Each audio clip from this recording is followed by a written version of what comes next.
Assalamualaikum warahmatullahi wabarakatuh.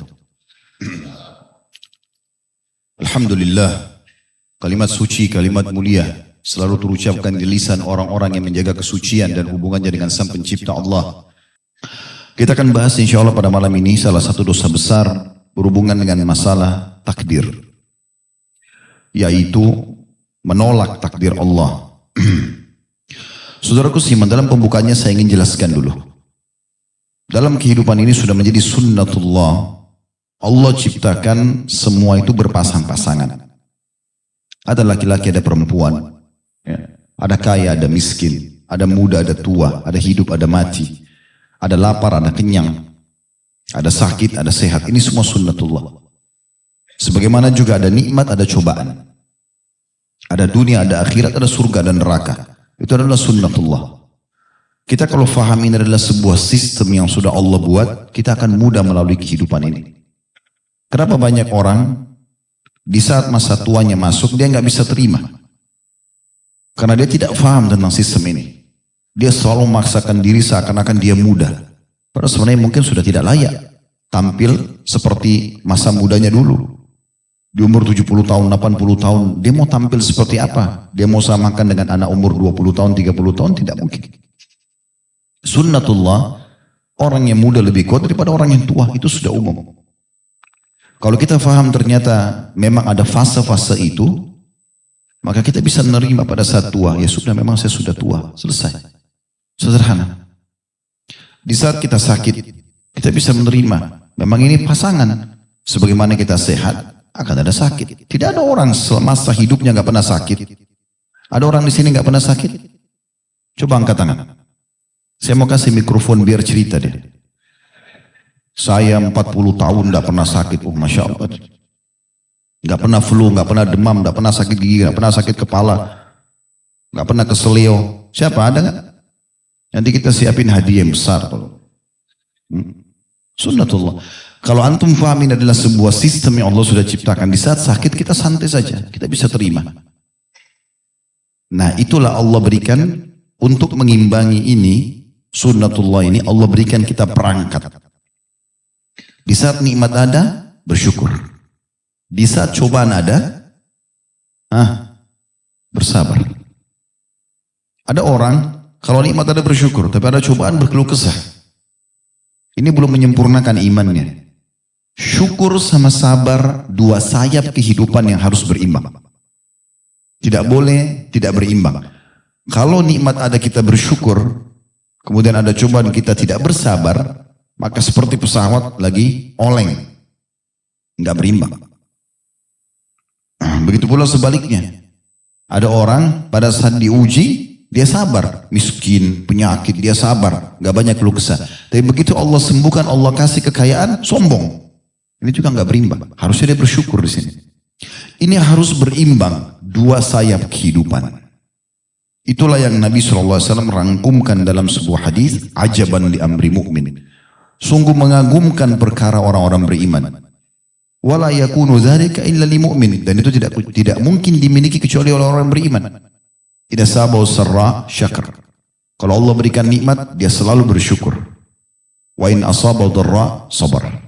Kalau diberikan cobaan, dia bersabar. Berarti syukur sama sabar ini partner, nggak boleh dipisahkan. Jangan nikmat ada kita bersyukur, cobaan ada kita berkeluh kesah. Jangan juga ada cobaan kita bersabar, pada saat diberikan nikmat kita malah kufur. Ini nggak boleh. Nah, itu kurang lebih landasan bahasan kita pada malam ini. Bahwasanya kalau sedang datang cobaan, wajib sabar dan menerima.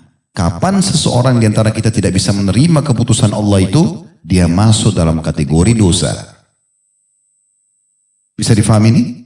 Baik. Kita lihat bagaimana Syekh Muhammad rahimahullah, nanti akan lebih jelas dengan dalil-dalil contoh-contoh dan perkataan para salaf. InsyaAllah. Beliau mengatakan bab as-sakhtu atau bab kemarahan. Maksudnya adalah marah dan memungkiri keputusan Allah pada saat datang ujian kepadanya. Dia tidak bisa terima. Kita dengarkan misalnya. Beliau mengangkat dalil pertama surah At-Taghabun ayat 11. Di sini potongan ayat, wa may yu'min billahi yahdi qalbah. Barang siapa yang beriman kepada Allah, niscaya dia akan memberikan petunjuk kepada hatinya. Apa maknanya? Petunjuk kepada hatinya, petunjuk apa? Dengarkan, beliau mengatakan Alqamah rahimahullah berkata, huwa ar-rajulu tusibuhul musibatu faya'lamu annaha min indillahi fayarda wa yusallim. Artinya, yang dimaksud dengan Allah berikan petunjuk kepada hati orang beriman, ya, di sini bukan petunjuk untuk mengerjakan amal soleh. Dalam makna ayat ini, At-Taghabun ayat 11, beliau mengatakan, Al-Khamam mengatakan, yang dimaksud dengan ayat ini adalah seseorang yang ditimpa musibah, kemudian dia mengetahui bahwasanya musibah itu datang dari sisi Allah, maka dia ridha dan berserah diri. Ini poinnya. Contoh, teman-teman lagi tidur, bangun pagi, flu. Tidak usah keluh kesah, nggak ada gunanya. Karena keluh kesah tidak menghilangkan flu-nya. Ya. Apa yang terjadi? Alhamdulillah, Allah sedang uji saya. Oke, saatnya sekarang bersabar. Kemarin waktu sehat, bersyukur. Kan gitu. Maka di situ kita bisa menerima, kita ridho. Dikuatkan lagi dengan dalil-dalil yang lain. Bahwasanya semua jenis penyakit, semua jenis gangguan yang datang menimpa seorang mukmin akan jadi pembersihan dosa-dosanya. Ada beberapa dosa teman-teman tidak cukup dengan istighfar kita. Allah datangkan ujian kepadanya untuk membersihkan dosa-dosa tersebut. Penyakit kah, gangguan orang kah, orang utang tidak bayarlah. Ada saja tanpa sebab kita digibah, difitnah. Mungkin ada orang sampai tingkat disakiti. Bukankah Nabi SAW dilempari kotoran unta? Bukankah Nabi SAW dilemparin batu? Bukankah Nabi SAW dikatakan penyihir?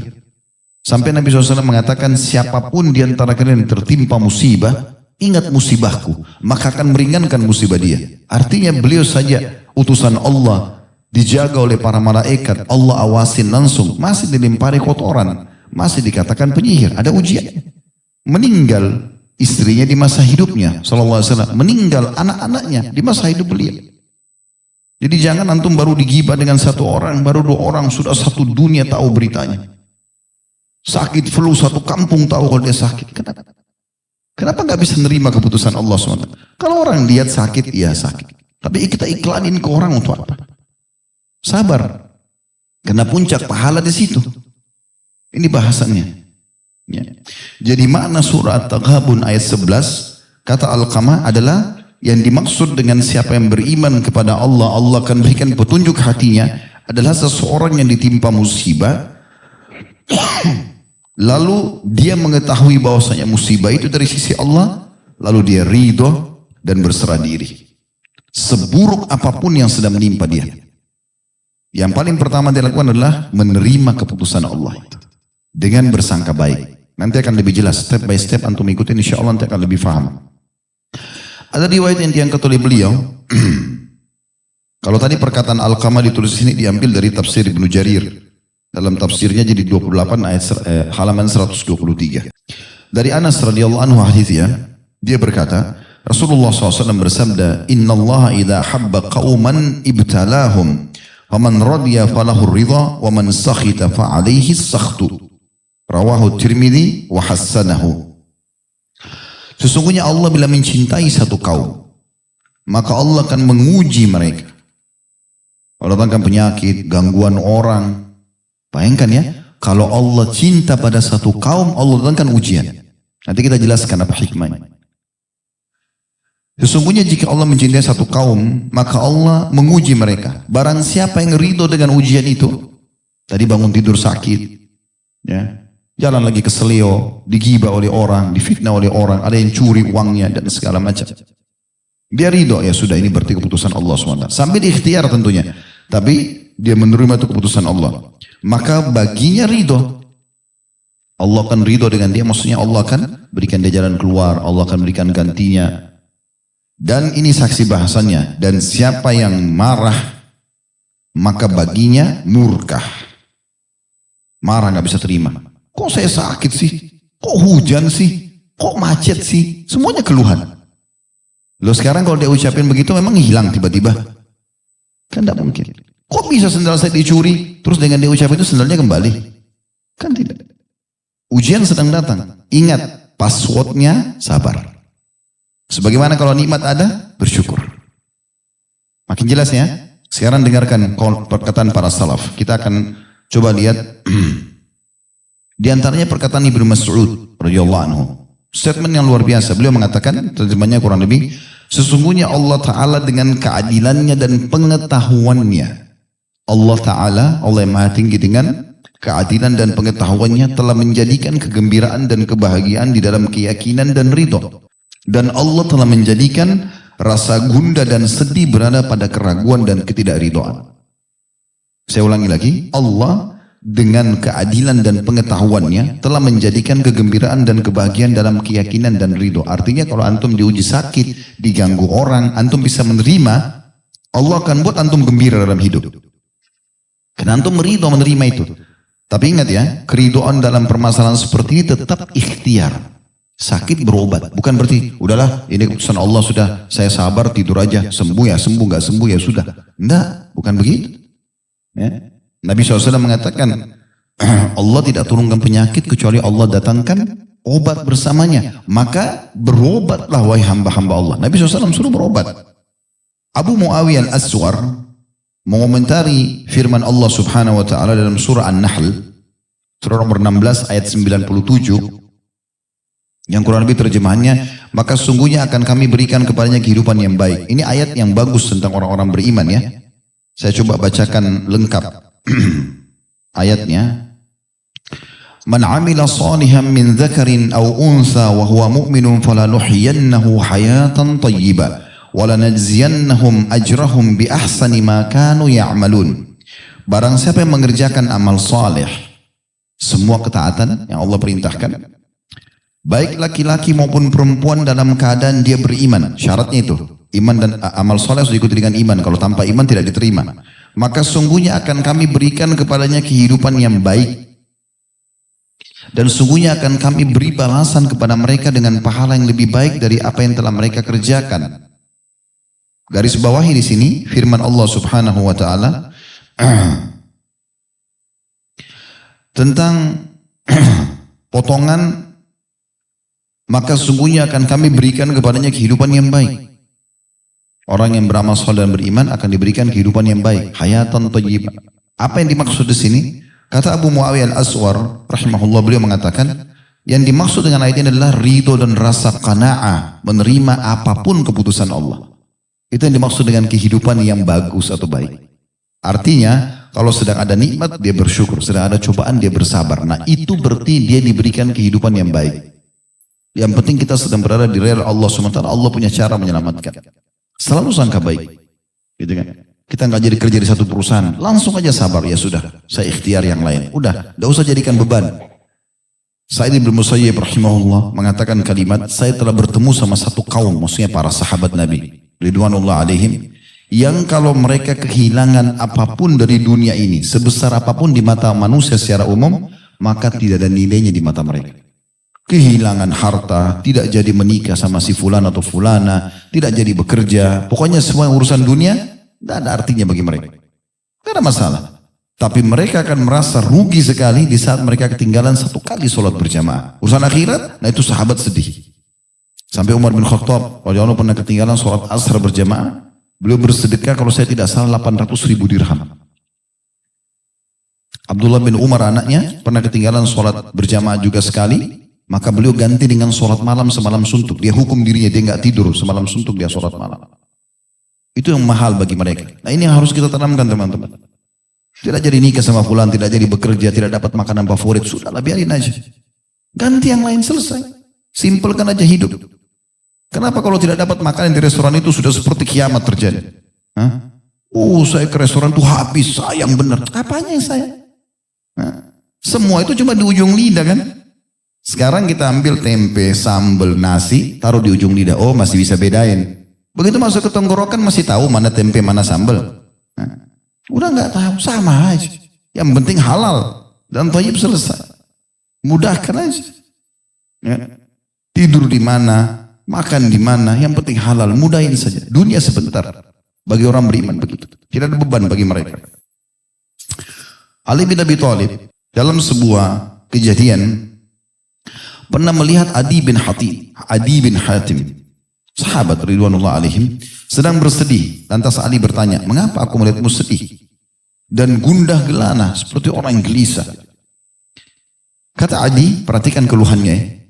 Dia bilang, apa yang bisa mencegahku untuk bersedih? Wahai Ali, putra-putraku semua terbunuh. Dia punya beberapa orang purta, terbunuh semua.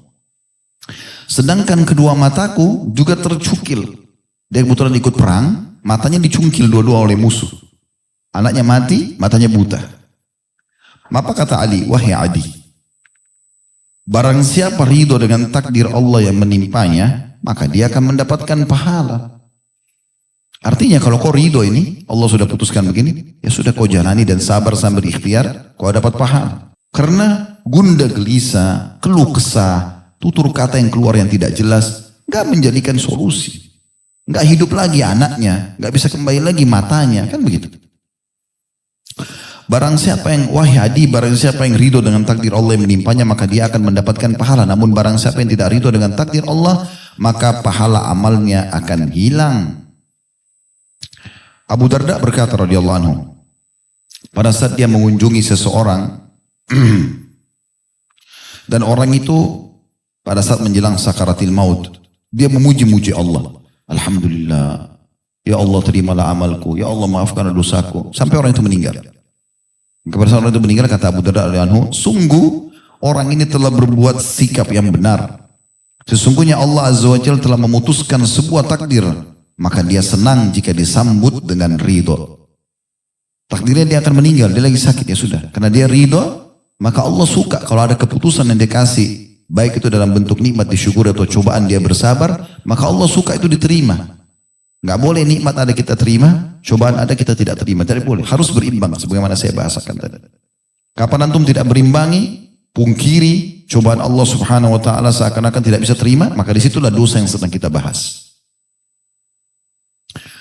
Al-Hasan Basri rahimahullah berkata, barang siapa ridho terhadap apa yang dibagikan kepadanya, dari paras wajah, postur tubuh, warna kulit, bentuk mata, bentuk bibir, gigi, apalah, ya, kemudian pekerjaan, ibunya, orang tuanya, ayah ibunya, keadaannya semua pokoknya dia terima. Sambil dia ikhtiar, kalau itu ada masalah dia ikhtiar untuk mencari jalan keluarnya. Tapi dia terima dulu. Barang siapa ridho terhadap apa yang dibagikan kepadanya, maka Allah akan melapangkan dan memberikan berkah kepadanya pada apa yang dia terima.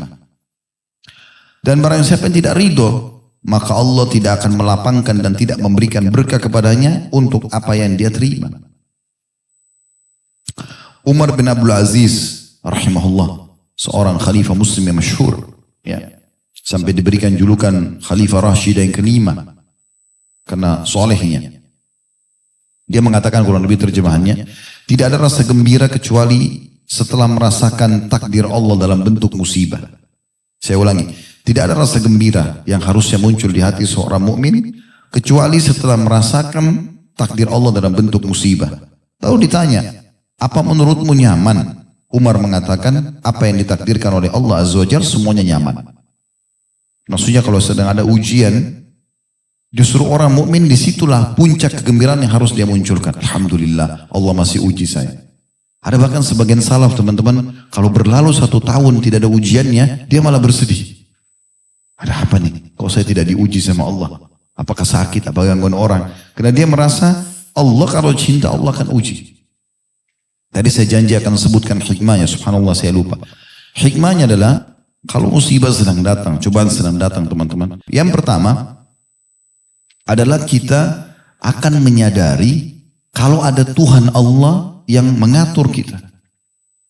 Karena kita mau nggak mau harus sakit pada saat itu. Harus ya terjatuh pada saat itu. Harus ditipu pada saat itu. Kita nggak bisa menghindar. Kan seringkali kalau orang nipu kita bilang, kok bisa ya dia lakukan? Kok tega ya? Tapi sudah terjadi. Allah datangkan sebab-sebabnya. Sebagai ujian bagi dia. Hikmahnya adalah kita jadi tahu kita punya Tuhan. Dan dengan itu kita mudah kembali kepadanya. Ya Allah kembalikanlah. Ya Allah mudahkanlah. Yang pertama. Yang kedua. Orang kalau ditimpa musibah. Ini adalah jalan yang paling pintas, kalau saya bahasakan jalan tol untuk berada di atas ketaatan. Orang kalau lagi sakit, lagi ada ujian, susah buat maksiat. Orang buat maksiat itu pada saat lagi lapang.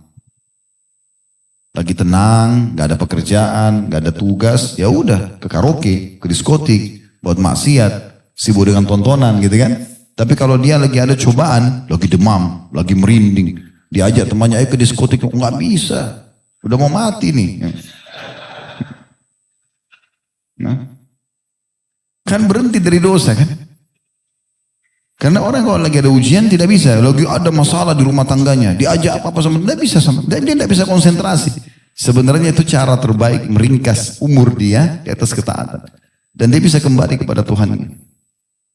Yang ketiga, dia akan mendapatkan derajat yang terbaik di dunia dan di akhirat dengan cobaan tersebut.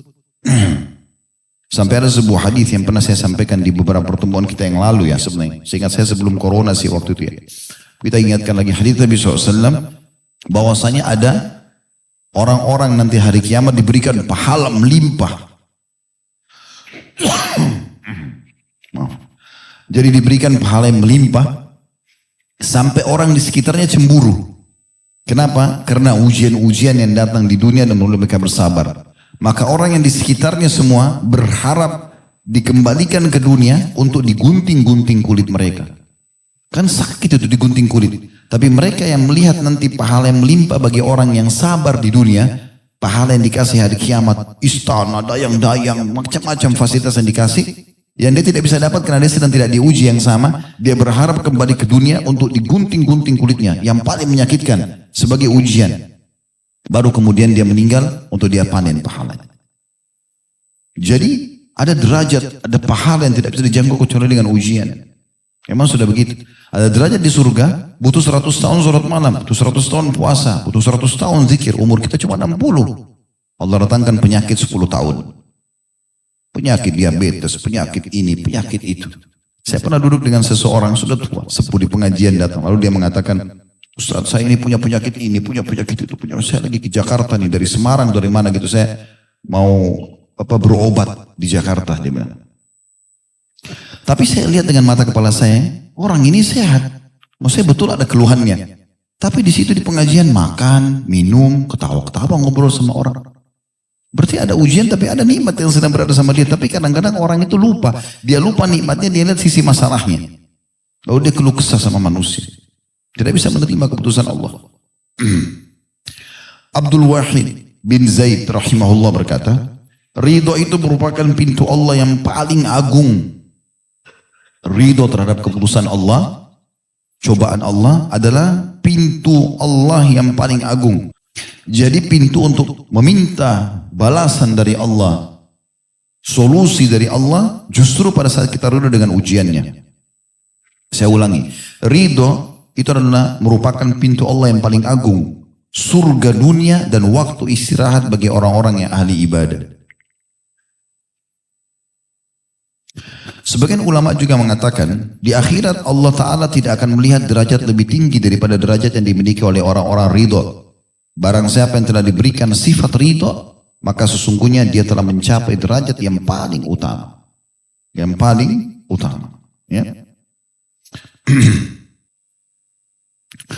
Kemudian teman-teman sekalian, ada firman Allah Subhanahu wa Ta'ala yang menguatkan apa yang kita bahas ini, setelah perkataan para salaf tadi. Kadang-kadang di mata kita itu buruk tapi baik di sisi Allah SWT. Kadang-kadang baik di mata kita, buruk di sisi Allah SWT.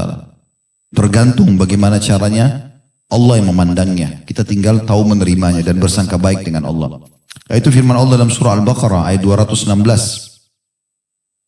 Wa 'asa an takrahu syai'an wa huwa khairun lakum wa 'asa an tuhibbu syai'an wa huwa syarrun lakum wallahu ya'lamu wa antum la ta'lamun. Boleh jadi kamu benci sesuatu padahal ia amat baik bagimu.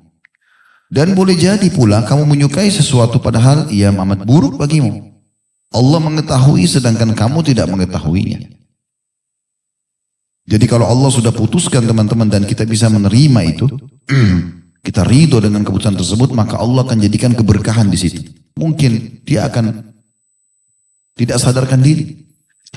Setelah itu apa yang terjadi? Hikmah Allah Subhanahu wa Ta'ala. Subhanallah, Fir'aun pada tahun itu bersama dengan istrinya Asia yang nanti beriman kepada Nabi Musa AS tidak punya anak. Setiap kali Asia hamil, gugur. Sampai ibunya Fir'aun suruh Fir'aun nikah dengan istri yang kedua. Nikah lagi. Istrinya dua, Asia istri pertamanya. Istri yang kedua dinikahi ini sama, setiap hamil keguguran. Sampai sudah menjadi keyakinan Fir'aun pada saat itu tidak punya anak, tidak bisa punya anak. Allah SWT datangkan ujian kepada dia supaya dia sadar gitu, karena dia mengaku Tuhan gitu kan. Pada saat itu subhanallah dengan hikmah Allah, geranda yang ada Nabi Musa alaihissalam itu mampir di sebelah istana, di bagian belakang istana yang ada Asia duduk di situ. Para budak-budak wanita melihat lalu mengatakan, Tuan ini ada kotak isinya bayi, tapi pengawal-pengawal Fir'aun itu yang tugasnya mengeksekusi membunuh anak-anak bayi itu bisa tahu beda bau badannya bayi Bani Israel atau bayi yang lain, bayinya suku Kipti. Coba bayangkan saking jelinya mereka. Jadi disembunyikan dimanapun bayi Bani Israel, mereka tahu ini pasti Bani Israel dari bau badannya. Dan kalau dari suku Kipti, sukunya Fir'aun, mereka tahu ini suku Kipti walaupun disembunyikan. Maka begitu dicium bau badan Nabi Musa, ini Bani Israel. Mereka mau tebas, kata Aisyah jangan dulu, panggil suami saya, panggil. Fir'aun begitu lihat, bunuh. Kata Aisyah, sebentar, kita sudah lama menikah, nggak punya anak. Istri keduamu juga nggak punya anak. Ini tiba-tiba anak ini datang. Kalau kita minta ke Bani Israel, belum tentu kita dikasih. Kenapa kita nggak angkat jadi anak? Akhirnya Fir'aun terima, tumbuh besar lebih besar di istana. Ya. Sampai tidak mau menyusui, kecuali oleh sama ibunya. Asia gelisah, sampai akhirnya ibunya tawarkan diri, ibunya susui. Sampai tumbuh besar dan nanti akhirnya ketahuan. Tapi hikmahnya luar biasa. Hanya Nabi Musa tinggal di istana itu. Bagaimana kisah anak kecil yang dibunuh oleh Nabi Khidir? Surah Kahfi antum selalu baca malam Jumat atau hari Jumat. Selalu diulang-ulangi. Nabi Musa minta belajar kepada Nabi Khidir karena dia pernah bilang, tidak ada orang di muka bumi Allah yang paling pintar mengalahkan saya. Kata Jibril AS pada saat datang, hai Musa, Allah berfirman kalau ada yang lebih pintar daripada kamu, datanglah ke sini, dan ke situ dikasih isyarat tentang tempatnya Nabi Khidir. Pergilah Nabi Musa ke sana, lalu kemudian dia ingin belajar. Nabi Khidir mengatakan, syaratnya ada satu. Jangan kau tanya apapun yang saya kerjakan. Nah di antara yang dilakukan adalah, yang pertama jebolin kapal, terus yang kedua membunuh anak kecil. Nah waktu bunuh anak kecil belum balik, kan tidak masuk akal. Tapi Nabi Khidir gak banyak bicara, langsung bunuh selesai. Nabi Musa pungkiri. Sudah, Nabi Khidir mengatakan, kan sudah saya bilang jangan nanya. Kalau kau nanya berarti berhenti nih. Baik, saya tidak akan bertanya lagi. Kejadian yang ketiga, masuk ke satu negeri, satu kampung, ada tembok mau rubuh, kemudian mau diperbaiki oleh Nabi Khidir. Nabi Musa mengatakan dia tidak tegur, cuma kasih masukan. Dia mengatakan, kan penduduk negeri ini tidak terima kita sebagai tamu. Kalau kau perbaikin tembok ini, mintalah supaya kita diberikan izin untuk tinggal di sini. Maka Nabi Khidir mengatakan, mulai sekarang kita pisah, gak bisa lagi. Karena kau bertanya, belum saya jelaskan syarat belajar itu. Dengarin dulu semua, nanti saya akan jelaskan. Maka baru dijelaskan. Kalau kapal yang saya bolongin itu karena di situ ada raja-raja yang memang selalu mengambil kapal-kapal yang bagus. Kalau saya bolongin sedikit, dia lihat ada cacat, dia tidak akan ambil. Lain-lain ini kesian. Allah yang suruh itu, bukan saya. Nabi Musa tadi tidak paham. Kemudian anak kecil yang saya bunuh, karena anak kecil ini nanti kalau dia besar dia akan ajak orang tuanya kufur, sementara ibu bapaknya orang saleh. Maka Allah perintahkan saya membunuhnya. Saya tidak berdosa karena Allah yang suruh anak kecil ini meninggal belum balik, dan ayah ibunya akan digantikan anak yang saleh. Kalau tembok itu saya tidak minta balasan karena memang Allah yang suruh di bawah tembok itu, tembok itu pemiliknya anak yatim. Ayahnya waktu meninggal menanamkan harta di situ buat mereka. Jadi saya perbaikin itu jangan sampai tembok itu rubuh, masyarakat berebut harta karun itu. Nanti kalau mereka sudah balik, baru Allah rubuhkan, mereka akan ambil hak mereka. Jadi hikmah-hikmah yang luar biasa terjadi di situ. Banyak sekali terjadi. Nah ini, dan ada sekian banyak kisah teman-teman sekalian berhubungan dengan masalah-masalah hal ini. Tapi ketahuilah, semua itu pasti dengan hikmah Allah subhanahu wa ta'ala, tinggal bagaimana kita bisa menerimanya.